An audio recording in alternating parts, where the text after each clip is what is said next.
नमस्कार दोस्तों, राधे राधे, जय श्री कृष्णा। अब तक हम लोग 8वां अध्याय का श्रवण कर चुके हैं। अब 9वां अध्याय का श्रवण करेंगे। वो इस प्रकार है।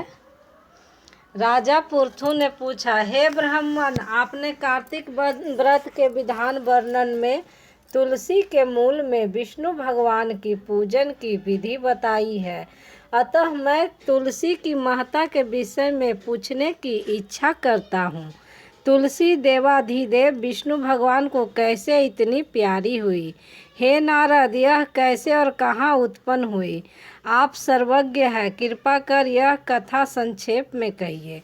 नारद जी ने कहा, हे राजन, आप सावधान होकर तुलसी जी की महत्ता तथा जन्म का प्राचीन इतिहास सुनिए।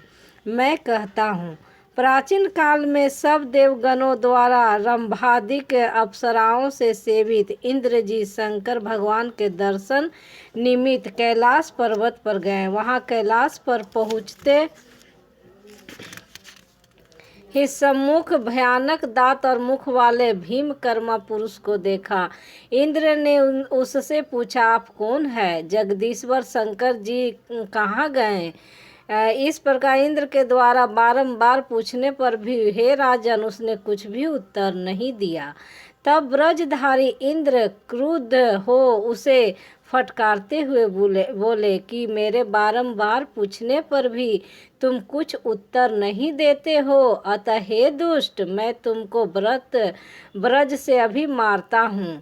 इस समय कौन तेरा रक्षक है? इस तरह कहकर इंद्र ने उसे दृढ़ होकर ब्रज से मारा। इंद्र के मारते हैं उसकी ग्रीवा नीली तथा राख हो गई और रुद्र भगवान अपने तेज से इंद्र को जलाने लगे। यह कांड देखकर बृहस्पति ने शीघ्र हाथ जोड़कर तथा इंद्र ने पृथ्वी पर दंडवत नमरीभूत होकर स्तवन करना आरंभ किया। बृहस्पति ने कहा, हे देवों के अधिपति त्र्यंबक, कपर्दी, त्रिपुरारी, सर्व और अंधकासुर का वध करने वाले शिव जी, आपको मेरा नमस्कार है। अदृश्य रहने वाले, अनेक आकृति धारण करने वाले शंभु, यज्ञ विध्वंसक, यज्ञ फल दाता, कालांतर काल काले सर्प को धारण करने वाले, ब्रह्मा का शिरोच्छेदन करने वाले, ब्राह्मण के हितकारी, हे शिव जी, आपको नमस्कार है। नारद जी ने कहा, इस प्रकार बृहस्पति के स्तुति करने पर तीनों लोकों को भस्म करने में सशक्त शिवजी अपने नेत्र की दहकती हुई अग्नि को संभालते हुए बृहस्पति से बोले, हे देवगुरु, आपके स्तवन से मैं अति प्रसन्न हूँ। अपनी इच्छा अनुसार वर मांगे और आज से इंद्र को जीव दिलाने के कारण आप जीव नाम से संसार में विख्यात होंगे। बृहस्पति ने कहा, हे देव, यदि आप प्रसन्न है तो इस शरणागत इंद्र की रक्षा कीजिए और अपने नेत्र द्वारा उत्पन्न अग्नि को शांत कीजिए। शंकर ने कहा, नेत्र द्वारा फिर भीतर अग्नि कैसे जाएगी? इसको कहीं दूर फेंक दूंगा, इससे इंद्र को कष्ट न देवे।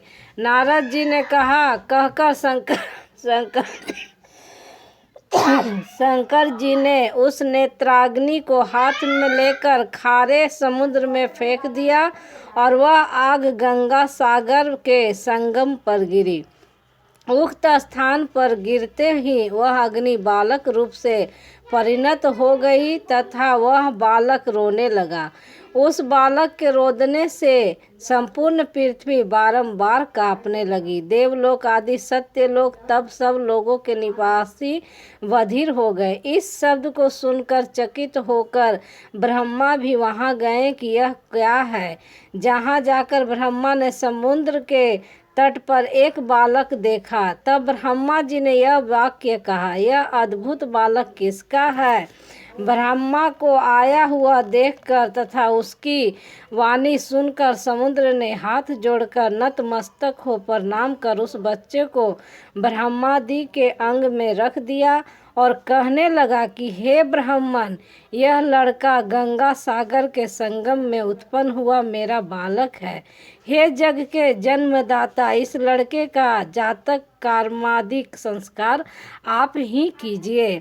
नारद जी ने कहा, समुद्र इस प्रकार कह ही रहा था कि समुद्र का बेटा ब्रह्मा जी की दाढ़ी पकड़कर बारंबार झकझोरने लगा। उस कारण ब्रह्मा जी के नेत्रों में आंसू भर आए। किसी प्रकार ब्रह्मा जी ने अपनी दाढ़ी छुड़ाकर समुद्र से कहा कि इतने मेरे नेत्रों से आंसू बाहर निकाल लिया है, अतएव इसका नाम जलंधर होगा तथा जहाँ से इसकी उत्पत्ति हुई है वहीं से इसकी मृत्यु होगी। नारद जी ने कहा, ब्रह्मा जी ने ऐसा कह शुक्राचार्य को बुलाकर जलंधर का राज्याभिषेक कर दिया और नदियों के स्वामी समुद्र को बुलाकर ब्रह्मा जी अंतर ध्यान हो गए। इसके पश्चात उस लड़के को राज्याभिषेक देखकर समुद्र के नेत्र हर्ष से उत्फुल्ल हो गए और समुद्र ने कालनेमी से उसकी पुत्री वृंदा को जलंधर की पत्नी होने के लिए मांगा। इस निवेदन पर कालनेमी आदि असुरों ने प्रसन्न होकर जलंधर को अपनी कन्या दे दी।